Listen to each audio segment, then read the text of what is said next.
আমাদের চারপাশের ডিজিটাল ডিভাইসগুলো যেমন ধরুন স্মার্টফোন বা কম্পিউটার কি করে এত দ্রুত আর শক্তিশালী হচ্ছে এর পেছনের আসল রহস্যটা কিন্তু জটিলতাকে সহজ করার মধ্যে লুকিয়ে আছে। আর আজ আমরা বুলিয়ান মিনিমাইজেশন নামের সেই দারুণ কৌশলটাই দেখব, যা নীরবে আমাদের চারপাশের প্রযুক্তিকে আরও উন্নত করে চলেছে। প্রশ্নটা খুবই সাধারণ, কিন্তু এর উত্তরটাই কিন্তু আজকের আধুনিক প্রযুক্তির মূল ভিত্তি। এই যে আমাদের হাতে হাতে স্মার্টফোন বা ধরুন মহাকাশযান, সব কিছুকে আরও সস্তা, আরও ফাস্ট আর এফিশিয়েন্ট করার পেছনের মূল মন্ত্রটা কি? চলুন আজ সেই রহস্যটাই উন্মোচন করা যাক। উত্তরটা আসলে এক কথায় দেওয়া যায়: সরলতা। একটা ডিজিটাল সার্কিটের ভেতরের লজিক যত সহজ আর গোছানো হবে, সেই সার্কিটটা ততটাই শক্তিশালী হয়ে উঠবে। আর এর মানে হলো কম খরচে, কম সময় এবং কম শক্তিতে আরও বেশি কাজ করা সম্ভব। তো এই জটিল লজিককে সহজ করার পথে আমাদের প্রথম কাজ হলো এর ভাষাটা বোঝা। ডিজিটাল দুনিয়ায় লজিককে প্রকাশ করার দুটো প্রধান উপায় আছে। একটা হলো সাম অফ প্রোডাক্টস বা এসওপি, আর অন্যটা হলো প্রোডাক্ট অফ সামস বা পিওএস। ব্যাপারটা অনেকটা একটা কয়েনের দুইটা পিঠের মতো। সাম অফ প্রোডাক্টস বা এসওপি ফোকাস করে কখন আউটপুট ওয়ান বা অন হবে তার উপর। এখানে অনেকগুলো অ্যান্ড অপারেশনকে একসাথে ওআর করা হয়, এগুলোকে আমরা বলি মেন্টাম। আর ঠিক এর উল্টোটা হলো প্রোডাক্ট অফ সামস বা পিওএস। এটা ফোকাস করে কখন আউটপুট জিরো বা অফ হবে।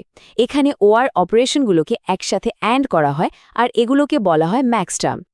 তাহলে প্রশ্ন আসে, এই যে এত জটিল বুলিয়ান এক্সপ্রেশন, এগুলোকে সহজ করার কোনো শর্টকাট নেই? অবশ্যই আছে। আর এখানেই আসছে আমাদের আজকের হিরো, কার্নো ম্যাপ বা সংক্ষেপে কে ম্যাপ। এটা এমন একটা গ্রাফিক্যাল টুল যা জটিল বীজগণিতকে একটা সহজ পাজলের মতো চোখের সামনে তুলে ধরে। কে ম্যাপের আসল জাদুটা হলো এটা দেখতে একদম ছবির মতো। যেখানে খাতা কলমে অ্যালজেব্রা করতে গেলে ভুল হওয়ার একটা চান্স থাকে, সেখানে কে ম্যাপে প্যাটার্নগুলো চোখের সামনে ভেসে ওঠে। ফলে ভুল হওয়ার সম্ভাবনা প্রায় থাকেই না। আচ্ছা, এই ম্যাপটা ভালো করে খেয়াল করুন তো। এর কালামগুলোর অর্ডারে একটা মজার ব্যাপার আছে, তাই না? এটা কিন্তু 0 1 2 3 এভাবে যায়নি, গেছে 0 1 3 2। কেন? এর পেছনের কারণটা হলো গ্রে কোড। এই বিশেষ কোডিং সিস্টেমে পাশাপাশি দুটো নম্বরের মধ্যে মাত্র একটা বিটের পরিবর্তন হয়। যেমন 0 1 এর পর কিন্তু 1 1 এসেছে। এই ছোট্ট কৌশলটাই কে ম্যাপটা এত শক্তিশালী বানিয়েছে। তো কে ম্যাপের এই পাজলটা সলভ করার জন্য আমাদের কয়েকটা সহজ নিয়ম জানতে হবে। এই নিয়মগুলো মেনেই আমরা গ্রিডের ওয়ানগুলোকে গ্রুপ করতে পারবো। চলুন নিয়মগুলো কি কি এক ঝলকে দেখে নিই। নিয়ম অনেকগুলো মনে হতে পারে, কিন্তু আসল লক্ষ্যটা কিন্তু একটাই: যতটা সম্ভব বড় গ্রুপ তৈরি করা এবং সবচেয়ে কম সংখ্যক গ্রুপ ব্যবহার করে সব ওয়ান কভার করা। কারণ আমাদের গ্রুপ যত বড় হবে, ফাইনাল এক্সপ্রেশনটা ততটাই সহজ আর ছোট হবে। এবার কে ম্যাপের সবচেয়ে কুল ফিচারটার কথা বলি। ভাবুন, এই ম্যাপটা আসলে একটা চ্যাপ্টা কাগজ না, বরং একটা বলের মতো গোল। এর মানে কি দাঁড়ালো? এর মানে হলো ম্যাপের একদম ডান দিকের কলামটা আর বাঁ দিকের কলামটা আসলে পাশাপাশি। একইভাবে সবচেয়ে ওপরের সারিটা আর সবচেয়ে নিচের সারিটাও প্রতিবেশী। এই স্লাইডটাই দেখুন না, ম্যাপে 4 কোণায় 4টা ওয়ান বসে আছে। এই র্যাপ অ্যারাউন্ড নিয়মের জন্য এই 4টা কোণাও কিন্তু একে অপরের প্রতিবেশী, আর তারা মিলে একটা বড় গ্রুপ তৈরি করে ফেলছে। এই গ্রুপটা থেকে আমরা যে সহজ টার্মটা পাই সেটা হলো বিডি। চলুন এবার একটা সত্যিকারের উদাহরণ দেখা যাক।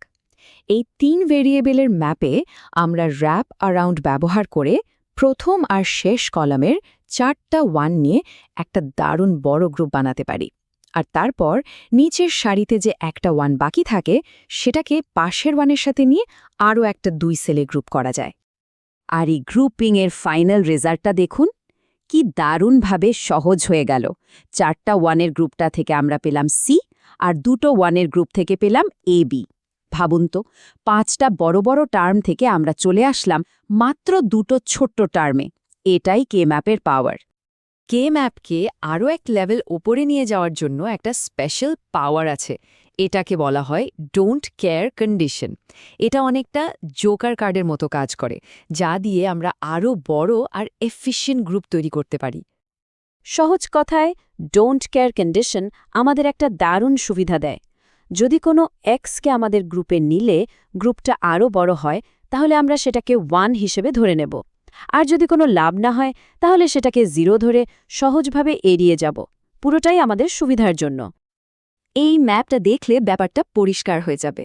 এখানে 1-এর পাশাপাশি কয়েকটা এক্স বা ডোন্ট কেয়ার কন্ডিশনও আছে। খেয়াল করুন, 5 নম্বর সেলের এক্সটাকে যদি আমরা আমাদের গ্রুপে নিয়ে নিই, তাহলে আমরা 2টার বদলে 4 সেলের একটা অনেক বড় গ্রুপ বানাতে পারছি, আর তা থেকে পাচ্ছি এ ড্যাশ।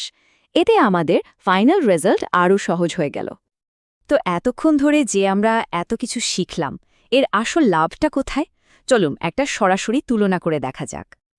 সরল করার আগে একটা বুলিয়ান এক্সপ্রেশন দেখতে এমনই জটিল লাগতে পারে। ভাবুন তো, এটা দিয়ে সার্কিট ডিজাইন করতে গেলে কতটা সময়, জায়গা আর টাকা খরচ হবে। আর কে ম্যাপের জাদু ব্যবহার করার পর দেখুন কি দাঁড়ালো। সেই বিশাল এক্সপ্রেশনটা এখন কতটা ছোট, সুন্দর আর সংক্ষিপ্ত হয়ে গেছে। আর এর মানেই হলো একটা সস্তা, দ্রুত আর অনেক বেশি কার্যকর ডিজিটাল সার্কিট। তাহলে পুরো ব্যাপারটা একবার ঝালিয়ে নেওয়া যাক। প্রথমে গ্রে কোড দিয়ে ম্যাপ আঁকতে হবে, তারপর 1 আর যদি থাকে এক্সগুলো বসাতে হবে। এর পরের কাজ হলো সবচেয়ে বড় সম্ভাব্য গ্রুপগুলো খুঁজে বের করা, আর সবশেষে সে গ্রুপগুলো থেকে আমাদের সহজ এক্সপ্রেশনটা লিখে ফেলা। ব্যাস, এই কয়েকটি ধাপেই যে কোনো জটিল লজিক সহজ হয়ে যায়। ভাবতে অবাক লাগে, তাই না? 1950-এর দশকে তৈরি করা এই সহজ গ্রাফিক্যাল টুলটা আজও আমাদের পকেটের স্মার্টফোন থেকে শুরু করে সব ডিজিটাল সার্কিটকে সহজ আর কার্যকর করে চলেছে। এটা আমাদের আবারও মনে করিয়ে দেয় যে অনেক সময় সবচেয়ে বড় সমস্যার সমাধান লুকিয়ে থাকে সবচেয়ে সহজ আইডিয়ার মধ্যেই। কে ম্যাপ তার এক অসাধারণ উদাহরণ।